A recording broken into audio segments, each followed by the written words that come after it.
Sir, Ajith ஜாதகம் இப்போது எப்படி இருக்குது சார்? அஜித்தோட ஜாதகம் ரொம்ப சிறப்பாக இருக்குங்க. ஏன்னா இப்போது நடந்துக்கிட்ட தசை வந்து சுக்கிர தசை, சனி புக்தி. சனி வந்து த 10th ஹவுஸில் இருக்குது. அதனால தான் அவருக்கு ஸ்போர்ட்ஸில் இன்ட்ரெஸ்டாக வந்தது. இப்போது அவர் சினிமா விட்டு கொஞ்சம் ஒரு பிரேக்காக நம்ம ஸ்போர்ட்ஸில் போயிருக்காரு. அப்போ இந்த ஸ்போர்ட்ஸை எப்படி இவருக்கு ஆர்வம் வந்துச்சுன்னா, அந்த சேட்டன் அது அது அது அந்த சேட்டனோட அது மட்டும் இல்லை, மார்ஸ் அதாவது செவ்வாயும் உச்சமாக இருக்கிறார். அந்த செவ்வாய் உச்சமாக இருக்கிறனால தான் அந்த ஸ்போர்ட்ஸில் ரொம்ப சக்ஸஸ் ஆக முடியும். அதனால தான் ரொம்ப மெடல்ஸ் எல்லாம் வாங்குறாரு. இப்போ ரேசிங் அது மாதிரி இன்னும் நிறைய வெற்றிகள் இவருக்கு வர்றதுக்கு ஒரு நல்ல வாய்ப்புகள் நிறைய இருக்குது. அதனால் இப்போது நல்ல ஒரு டைம் தான் போயிட்டுருக்கு. சுக்கிரதசை, சனி புத்தி ரொம்ப நல்ல டைம்.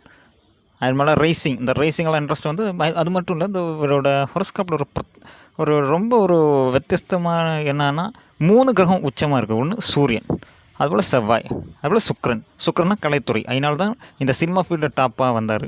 அதுமாதிரி சூரியன் உச்சம்னா அதனால தான் நம்ம தலை, அந்த பேரில் வருத தலை, அந்த தலை எப்படி இந்த நேச்சுரலாகவே அதை கூப்பிடுற மாதிரி தான் அவரோட ஜாதகம். அப்படி தான் சூரியன் உச்சமாக இருக்குது. அதனால ஒரு கம்பீரம், அந்த ஆளும் அந்த நல்ல ஒரு திறமை, எங்கே போனாலும் அந்த கரேஜஸ், அந்த மாதிரிலாம் நேச்சுரல் குவாலிட்டிஸாக ரொம்ப அருமையாக ஜாதகத்தில் இருக்குது. அதனால் ரொம்ப நல்லா வருவார். இந்த ஸ்போர்ட்ஸ்லாம் நல்ல சாதனைகள் படைப்பார்.